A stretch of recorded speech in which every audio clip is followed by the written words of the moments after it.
The Hoops Lounge, we're the show that's rough and tumble like Anthony Mason on the break. My name is Marc Griffin, aka Montreal Marc. I'm joined by my partner in crime, Phil Boileau, Sporting Phil, along with first-time guest Will Strickland of TSN 1050 in Toronto. Welcome to the show, guys. Today we're discussing Anthony Mason, who passed away this weekend. One of the most unique and kind of unheralded players in the last couple generations of the NBA. Will, when you heard about his death this weekend, what was the one kind of memory that kind of resonated in your mind? Well, first and foremost, thank you guys for having me on. And when I think about Mase, I think about New York City and playing against him at the Rucker. He would come uptown to play from time to time. I mean, he was still like the streets love Mase, period. And I'm not talking about take that Mase. I'm talking about Anthony Mace's. And, you know, he was a unique Knickerbocker. The city loved him because of his attitude. He was the quintessential New York player. You know, he was rough and tumble, as you said earlier. And the fact that he added me on Twitter a couple months ago for something I said about Anthony Mason and Charles Oakley was kind of funny to me because I hadn't spoken to him in like basically almost 15 years. And just to know that he was sick shocked me. I knew he had gained lots of weight. And that's tough on your heart as well. But I was just shocked by the whole thing. And then when he passed, I mean, it's hard to believe in the things we take for granted sometimes with life, that a 48-year-old guy who's barely lived his life, is a young man, who was such a part of, you know, some of your memories, especially being from New York, and watching the Knicks, even though I wasn't necessarily a Knicks fan, when they played in the 94 finals, I was actually still in Houston. Mm-hmm. And because I went to Rice, the Harvard of the South. In Houston, I was a big Olajuwon fan. So when he body slammed Robert Horry in the finals, I remember that a lot.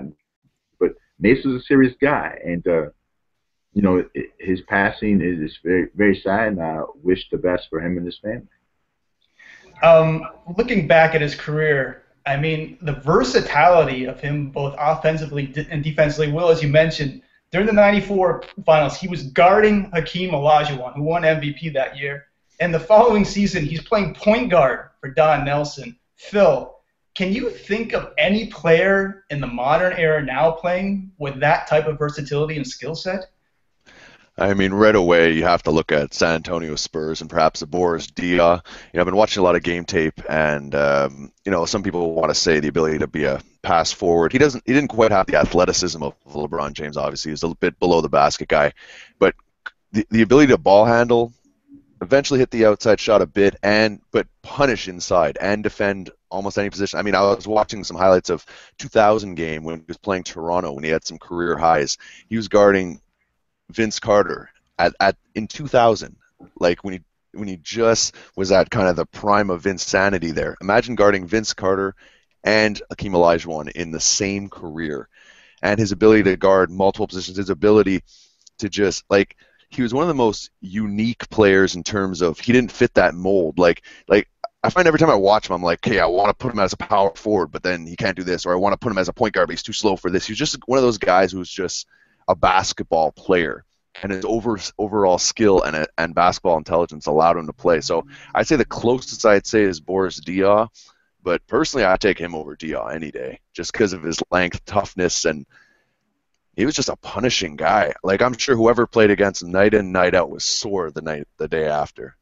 Yeah, and actually Olajuwon mentioned that he was sore after those finals where they actually did beat the Knicks. But, Will, throwing it back to you, I mean, one of the things that, reading about Mase the last few days, he said that one of the things that really made him a unique player was where he came from. I mean, as you mentioned, Rucker, he learned his handling skills playing street ball in New York. And then he had to travel around the world. One of the places he played was Iran, Turkey, where he learned kind of the physical aspect of the game where the refs really didn't blow their whistles. And then he had to play in Venezuela, where he had to learn how to be an offensive do-it-all type of guys. And then he had to come back and play in the minor leagues like the CBA, the United States, USBL, all these other defunct leagues that don't even exist anymore. I mean, these unique skill sets he has, Will, have you ever seen any, in your travels yourself, seen anyone like him? I mean, Phil mentioned, guys like Boris Diaw. I could say Draymond Green, but have you seen anyone like him before? No, I mean he was definitely unique in the fact that he was this huge guy who could overpower you down low. Didn't have a great jumper, but was decent enough that you had to respect it, and could handle well enough that he could lead your break after you got a rebound in the sea of guys taller and stronger than him in some shape, form, or fashion. So it made me smile when you talked about playing basketball overseas because I myself played in different leagues around the world and playing in Caracas, Venezuela myself, and being the American guy going down there and they're like, you have to be the star. You have to make sure you score all the points. I'm like, that's the responsibility, and I think that Anthony Mason had that same thing. Playing in Brazil was a little bit different for me. Playing in France and Spain was different, but the places he went, like Turkey and Iran, like wow, and the whistles the refs use in those places, especially some of those secondary and tertiary markets who play basketball, the referees are holding dog whistles, so you have to learn how to play with fouls. And Anthony Mason played like that when he played in the NBA, but he's a very unique player. When I think about unique players in NBA history, he's definitely around second or third behind like a guy like Charles Barkley, who shouldn't have been able to do what he did at his size in the NBA at all. There's no way a guy barely 6'4", almost 300 pounds, can elevate, can handle, can shoot. I think Mason was like a poor man's Charles Barkley in that sense. So for me, I think if I looked at someone who reminded me of Mase, it would be somebody like Charles Barkley. Now, Phil, I mean, one thing that Mase played with, people said he had a chip on his shoulder, that he had kind of an inferiority complex having to come to the league so much later in his life. Do you think that gave him the competitive edge playing in the league? Oh, I think it does. I mean, you see so many guys who are being kind of coddled and given the crown from the time they're 15, 16, going through McDonald's All-American, through the collegiate system, through the draft. When you got to work for anything, you definitely don't want to let that bone go, And he's been working for it his whole career. And I love that analogy with Charles Barkley, because that's the one I was like, you know what, a little bit less athleticism, but I get that. And he's that guy that, you see this all the time. In like to lesser extents, like the Danny Greens of the world of San Antonio. So these guys are never going to be, off their game because they know how tough it is to get to that level, and they haven't been spoon-fed the whole career.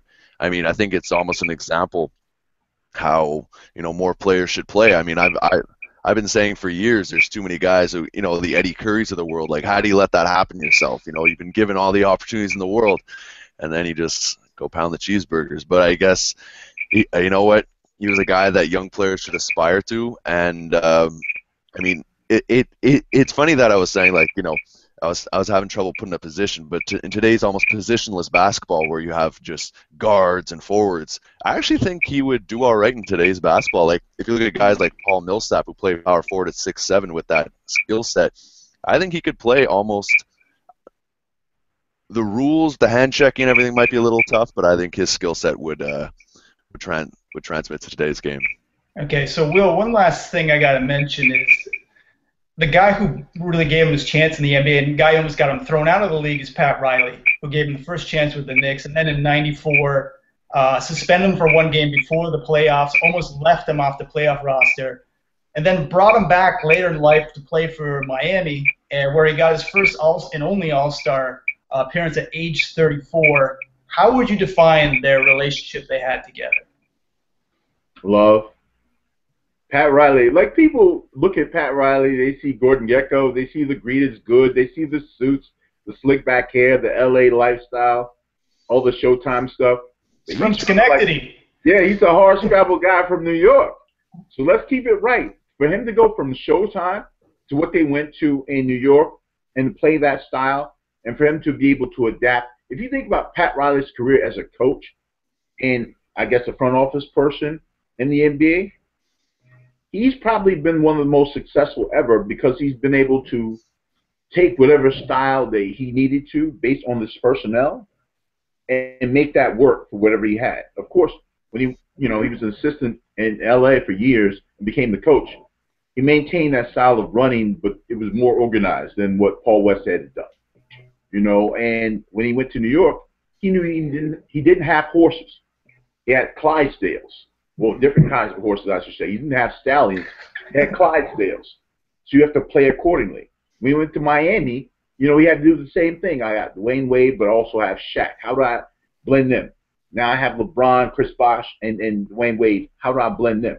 So he's been very successful with understanding his personnel. And I think the same thing with Anthony Mason. He knew what Mase was. He knew who he was. When he came there, he knew they would have a bumpy ride no matter what was going to happen, but that eventually the love was always going to be there.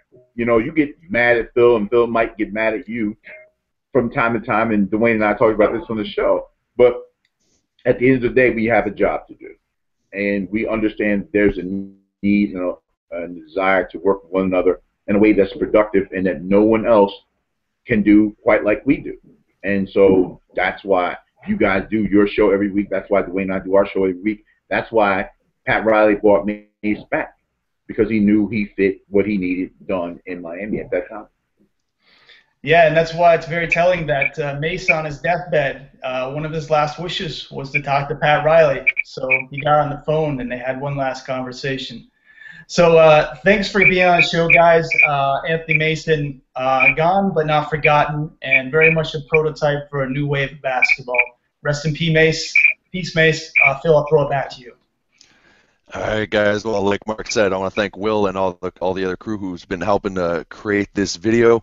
Rest in peace, Anthony Mason, obviously. And please check us out, hoopslounge.com, and all of our contacts, Twitter-wise, will be in the description below of this video. So please keep the conversation going. As always, keep it in the lounge.